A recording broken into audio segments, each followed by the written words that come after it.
मत्ती के सुसमाचार अध्याय 4 में प्रभु यीशु के प्रलोभनों के बारे में हम जानते हैं।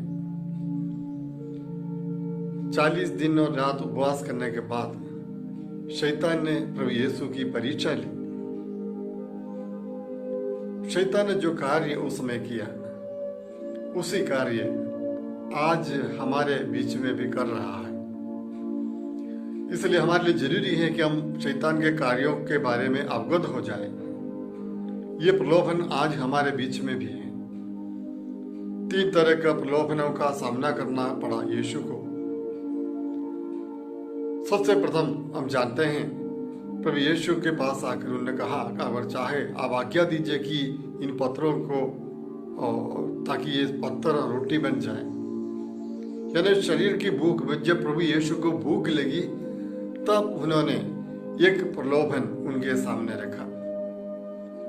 हमारे जीवन में इसी प्रकार शरीर की जरूरतों को देखते हुए हमारे जीवन में किन चीजों की आवश्यकता है उनको जानते हुए शैतान अलग अलग तरह के प्रलोभन हमारे सामने रखते हैं। तो हमारी कमजोरियों को वो अच्छी तरह जानता है। हमारे जीवन में किस चीज की जरूरत है वो अच्छी तरह जानता है। ऐसी परिस्थिति में हमारे सामने वो प्रलोभन देकर आ रहा है ताकि हम उनके वश में चले जाएं, उनकी आज्ञा को मानने वाला बन जाएं और प्रभु की आज्ञा का भंग करने वाले बन जाएं।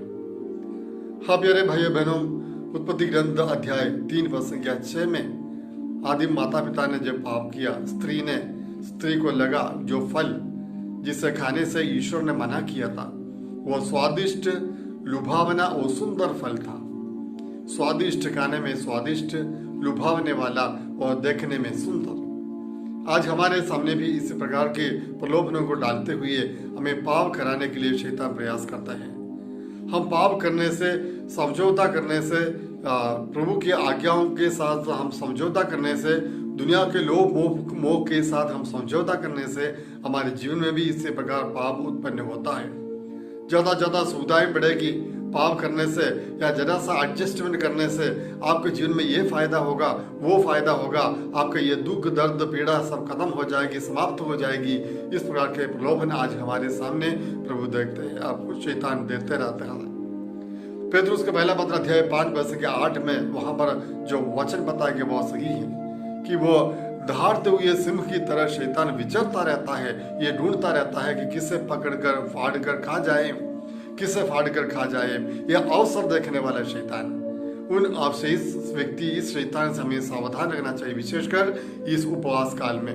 दूसरा प्रलोभन को हम जानते हैं कि वचनों पर अविश्वास करने का एक प्रलोभन उनके सामने रखा, या दूसरे शब्दों में कहें प्रभु को चुनौती देना, ईश्वर को चुनाव। अगर तुम ईश्वर के पुत्र हो तो यहाँ से नीचे कूद जाइए, क्योंकि लिखा है, वचन में बताया गया है कि स्वर्गदूत आपकी रक्षा करेंगे। देखो ये प्रलोभन, प्रभु को चुनौती देने का, ईश्वर की आज्ञाओं को चुनौती देने का प्रलोभन आज हमारे सामने है। बहुत सारे लोग इस प्रलोभन में पड़ने के बाद ईश्वर के साथ ईश्वर को चुनौती देता। अगर तुम ईश्वर हो, अगर तुम सच्चा जीवित प्रभु हो तो मेरे जीवन में कष्ट परेशानी क्यों दी है? अगर तुम जीवित प्रभु हो, मेरे शरीर से रोग हमेशा के लिए मिट जाए, मैं पूर्ण रूप से स्वस्थ हो जाऊं। अगर तुम ईश्वर हो तो मेरे जीवन में परिवार से सब परेशानी को दूर कर दीजिए। अगर तुम जीवित प्रभु हो, प्रेमी पिता हो तो मेरे जीवन में इस संकट क्यों? इस प्रकार के सवाल हमारे मन में उठता है। तीसरा प्रलोभन हम जानते हैं कि पूरी दुनिया के वैभव दिखाते हुए शैतान यीशु से कहता है कि अगर तुम मेरी आराधना करे ये सब तुम्हें मैं दे दूंगा, ये सब तुम्हें दे दूंगा। शैतान की आराधना करने से, शैतान को जरा सा साथ देने से हमें बहुत कुछ वैभव इस दुनिया में, इस संसार में प्राप्त हो जाएगा, संपत्ति प्राप्त हो जाएगी। अगर हमें शैतान की आराधना करना या प्रभु की आराधना से अपने आप को दूर करना, ईश्वर को एकमात्र पिता के रूप में ना आराधना करने वाले लोग शैतान की आराधना करते हैं। या ईश्वर से ज्यादा महत्व अगर हम ये दुनिया के चीजों को देंगे, संसारी चीजों को देंगे तो वहां पर हम शैतान की आराधना करने वाले बन जाते हैं। जो कोई ईश्वर की आराधना नहीं करते हैं वे लोग यीशु के पक्ष में नहीं, प्रभु के पक्ष में नहीं, वो दुष्ट आत्मा शैतान के पक्ष में है। हाँ प्यारे भाइयों बहनों, अगर आप ताबीज पहनेंगे या बड़ाई की मास करेंगे या जादू टोना में जाएंगे तो समझ लीजिए आप शैतान की आराधना करने वाले हैं इस दुनिया के संसार से वैभव पाने के लिए। जबकि आपको समझना चाहिए सारा वैभव, सारा महत्व, सारी शक्ति, सामर्थ्य सब ईश्वर की है, ईश्वर की है। उस एकमात्र ईश्वर की आराधना करने वाले सच्चे भक्त बनते हैं। आइए इस उपवास काल में हम एकमात्र ईश्वर की आराधना करने के लिए प्रयास करें, कोशिश करें।